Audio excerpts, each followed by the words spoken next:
When I dropped out of school, it wasn't easy to find work.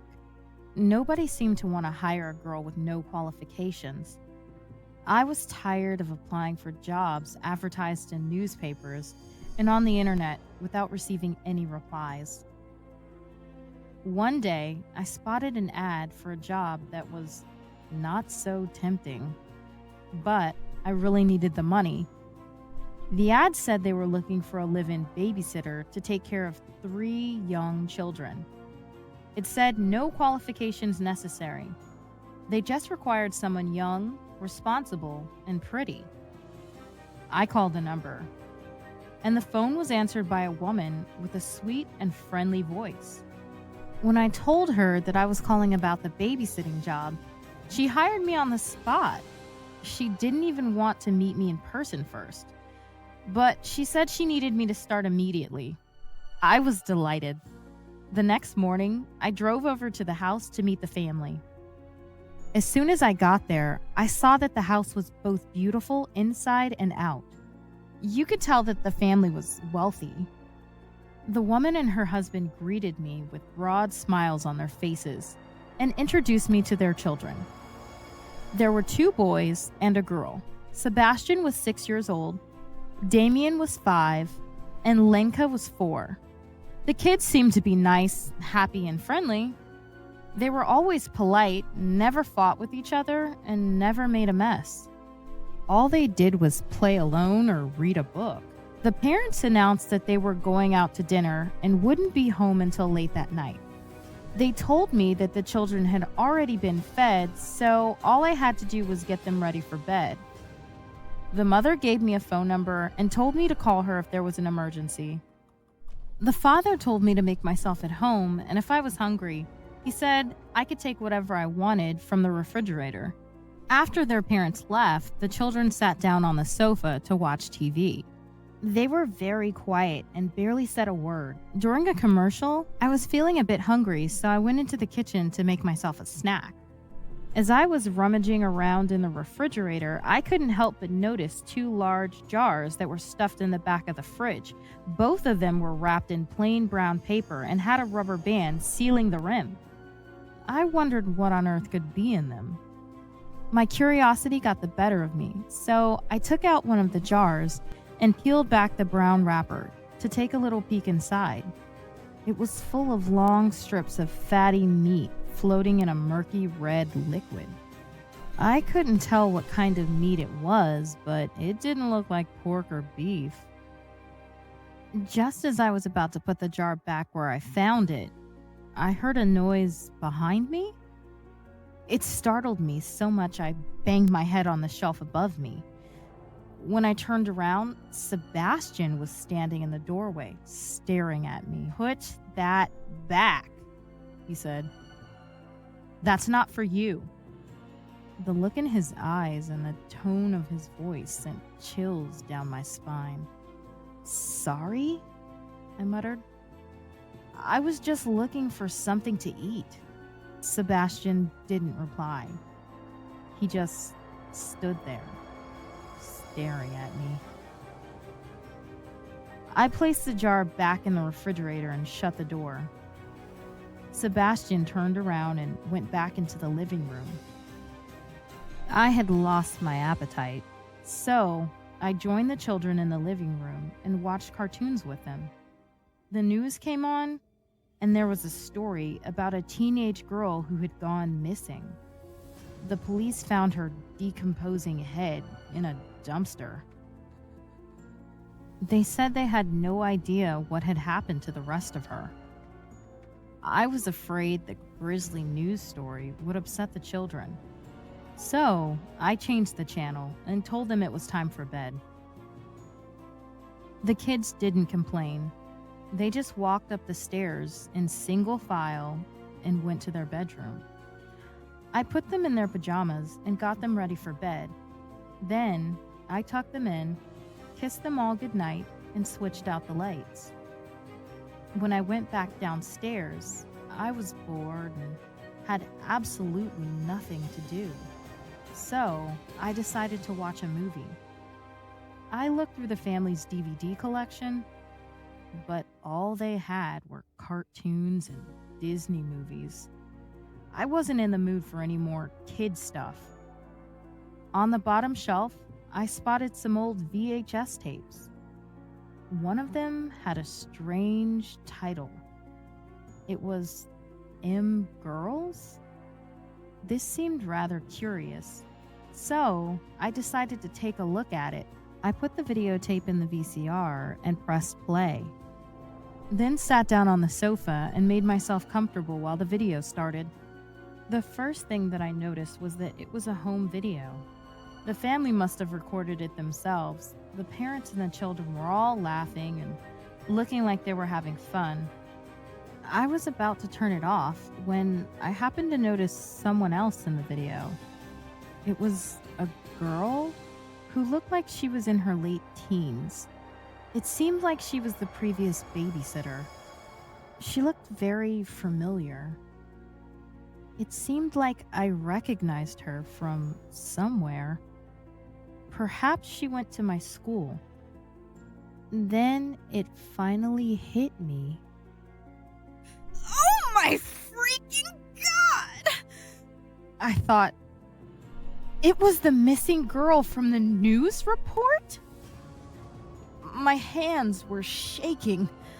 My whole body was trembling. I just wanted to get out of there as fast as possible. I jumped out of my seat, ejected the video, and put it back in its case. Then I remembered the jars in the refrigerator. I had to see what was in those jars. With a shudder, I went to the kitchen and opened the refrigerator. Maybe I'm just overreacting, I thought. I reached and took out the second jar. Peeling back the brown paper wrapper, I could see long, pale hunks of meat and strips of fat floating in the red liquid. Some of the meat looked like it could have had skin on it. Human skin? I could also see what looked like strands of hair. Long hair. Human hair? I was so scared. I felt like I was about to pee my pants. I ripped off the rubber band that was sealing the jar and peered inside. There was an eyeball staring back at me. Horrified, I dropped the jar and it smashed on the kitchen floor. I ran to the living room, put on my jacket, grabbed the videotape, and stuffed it into my pocket. When I came out to the hallway, Sebastian and Lenka were standing at the foot of the stairs. "Where are you going?" Sebastian asked. I just remembered. I forgot something. I have to go home and get it. I'll be back in a few minutes. "I'm calling our parents!" shouted Lenka as she picked up the phone and began dialing numbers. Sebastian grabbed hold of my leg and wouldn't let go. His grip was extremely tight, but I managed to shake him off and ran out the front door. As I dashed to my car, I saw the parents pulling into the driveway. I didn't stop for a moment. I just jumped into my car and locked all the doors. The children were on the doorstep screaming and crying. The mother and father got out of their car and they came running over. There was an angry look on their faces. "What's wrong?" they shouted. "Where are you going? Come back here." I didn't answer. I just turned the key in the ignition and revved the engine. They started banging on the windows. I floored the accelerator and tore out of there like a bat out of hell and never looked back. I didn't stop until I came to the police station. I told the police officers everything I knew and handed over the videotape as evidence. The police immediately dispatched 2 patrol cars. By the time they arrived at the house, the parents and the children were gone. They just took their car and disappeared. The police searched the house and found the jars in the refrigerator. They also found human flesh and bones in the basement. They did tests and confirmed that these were the remains of the missing girl. They never managed to track down the parents or the children. They're still out there, somewhere, probably living under a different name, probably still on the hunt for new victims. If you want my advice, be careful who you are babysitting for. If you enjoyed this story, please like, subscribe, and leave a comment. A month ago, my boyfriend and I got engaged. We moved into a new apartment and began living together. It was the first time either of us had shared an apartment, so it was a new experience for both of us. We were deeply in love. I knew he was the one I wanted to spend the rest of my life with, and I thought he felt the same about me. My boyfriend is doing a master's program in computer science while I work at a media agency, and everything went well until 2 weeks ago when I noticed that my boyfriend was acting very strangely. He became so attached to me that it felt like he couldn't stand being away from me for a moment. One evening, he said to me, "Darling, when you're not at home, I still feel you near me." I didn't attach much importance to these words. I thought he was just being affectionate. However, a few days later, he told me something else. "Whenever you're at work, I often hear your voice as if you are calling my name." That was really strange. And I started to get a little worried about him. One day, when I arrived home from work, I found him sitting silently in the living room, staring blankly at the wall. I sat down beside him and asked what was the matter. "There is something wrong with me. I saw you today walking from the kitchen into the bedroom, and then you stood staring at the window." I really began to worry and suspected that my boyfriend was losing his mind. This continued to happen over the next few days, and then one night, my boyfriend was very tired and decided to go to bed early. I held his hand and sat on the edge of the bed as he was falling asleep. Just before he nodded off, he whispered into my ears, "You were in the kitchen again." Just then, I heard a dull noise coming from the kitchen. It sounded like a chair scraping across the linoleum. Then I heard the sound of footsteps walking down the hallway. Fear gripped my heart. I didn't know what to do. All of a sudden, the handle on the bedroom door began to turn, and the door slowly began to open. My eyes grew wide with fear. The door swung open, and I saw a woman standing there in the doorway. It was me, but at the same time, it wasn't me. It's difficult to describe exactly what I saw.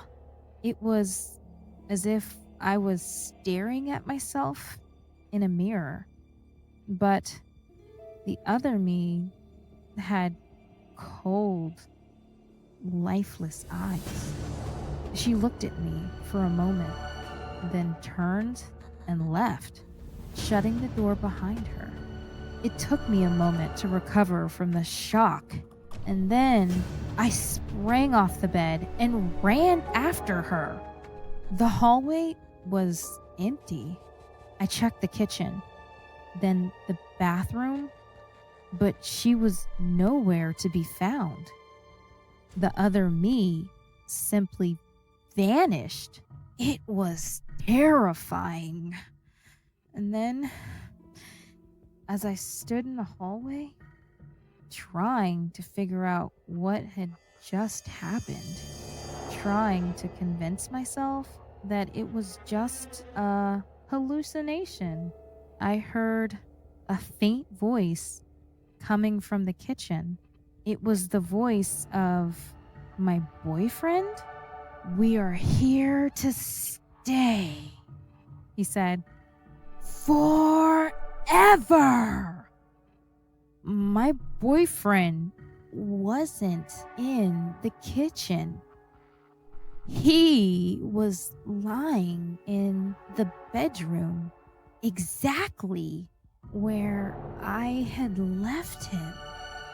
I was so frightened. I started to tremble like a leaf. I ran into the bedroom, woke up my boyfriend, and dragged him with me out the front door. We left the apartment and spent the night in my friend's house.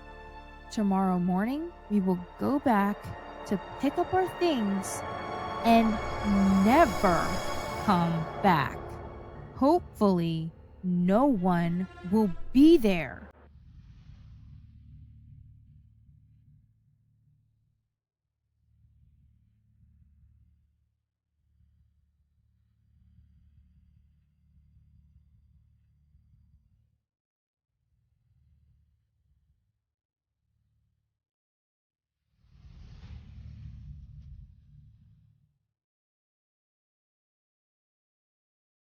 One evening, when I was in my junior year of high school, my mom and dad went out, leaving me home alone.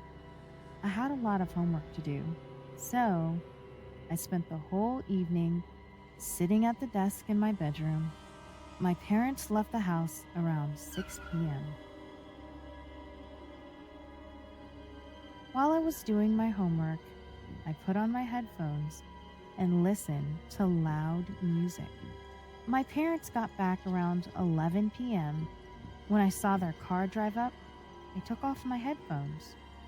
As soon as my mom opened the front door and came inside, I heard her shout my name. "What on earth happened here?" she demanded in an angry voice.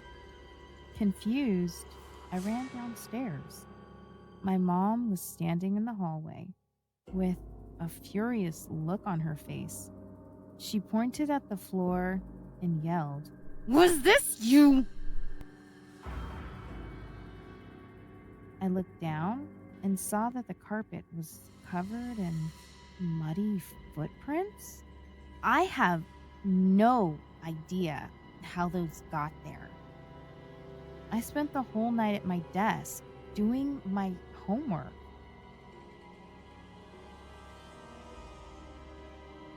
I watched as the look on her face changed from anger to confusion and then to fear. We both realized it at the same time.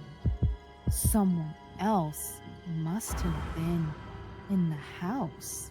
We followed the trail of footprints, trying to make sense of the whole situation. Then we noticed something else. The footprints started at the back door, which we usually left unlocked, but there was no trail of footprints leaving through the back door. All of a sudden, we hear something, a loud, pounding noise that echoed throughout the house.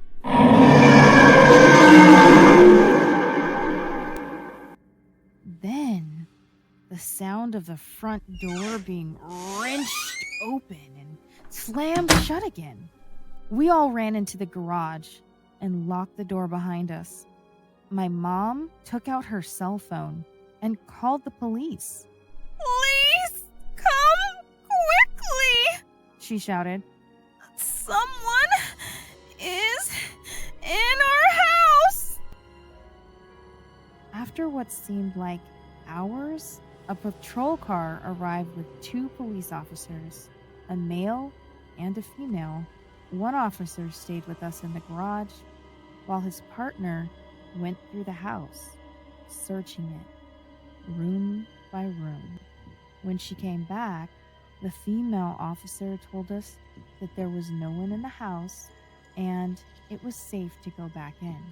Then she asked, "Whose bedroom is upstairs on the left?" My parents looked at me. It's mine. I told the officer. She asked us to follow her. As we walked through the house, we could see the trail of muddy footprints leading from the back door, through the living room, through the hallway, up the stairs, into my parents' bedroom, and then towards my room. They stopped at my doorway. The female officer pointed at my door, which had been open the whole night. Scrawled on it in black marker was the following: 8:47. I see you. 8:53. You forgot to lock the back door. 8:59. You seem focused. 9:24. Turn around. 9:47. Look at me. 10:20. Look at me. 10:49. Look at me! For more than 2 hours, someone had been standing in my doorway, watching me. To this day, I still shudder to think about what would have happened if I had turned around.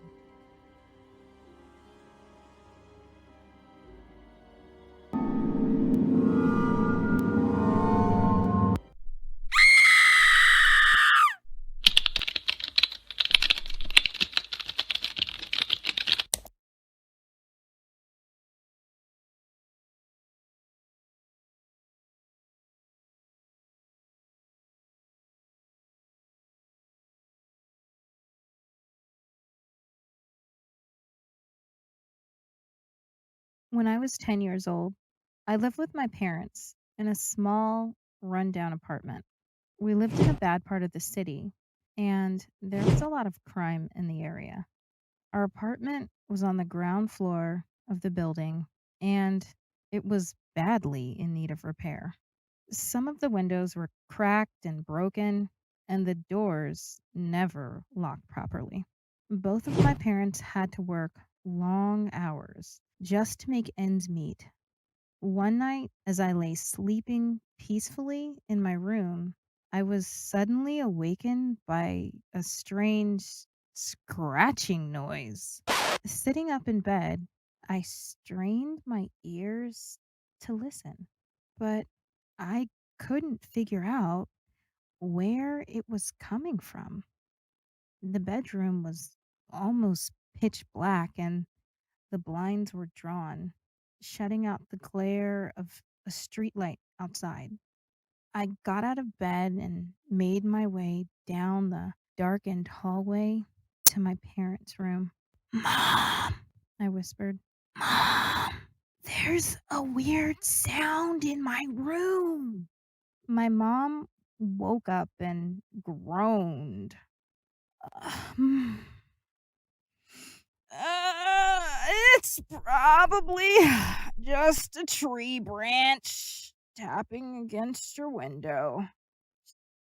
"But there's no trees near my window," I replied.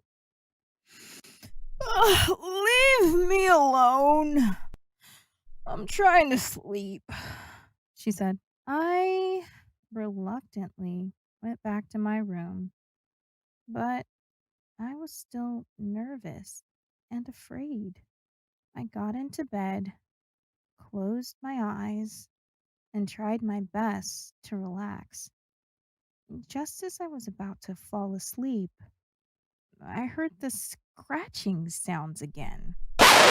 This time, they were louder, but I still couldn't tell where they were coming from. I tried to ignore them, but it was impossible to sleep. Suddenly, I felt a sharp pain in my back. I jumped out of bed and cried out loud. It felt as if I had been bitten in the small of my back by some kind of insect. I ran to my parents' room. Ah, Dad, I whispered. Dad, something bit me. My father rubbed his eyes and rolled out of bed.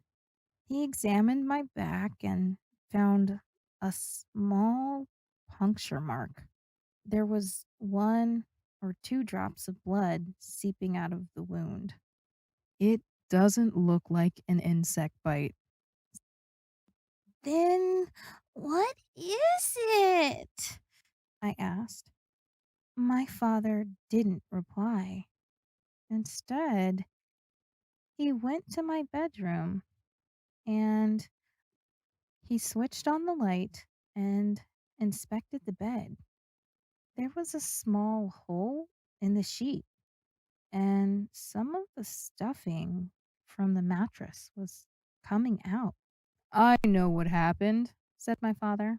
One of the springs in the mattress must have poked through. My dad flipped the mattress over and looked underneath. What he found filled him with shock and horror. There was a long knife sticking out of the bottom of the mattress.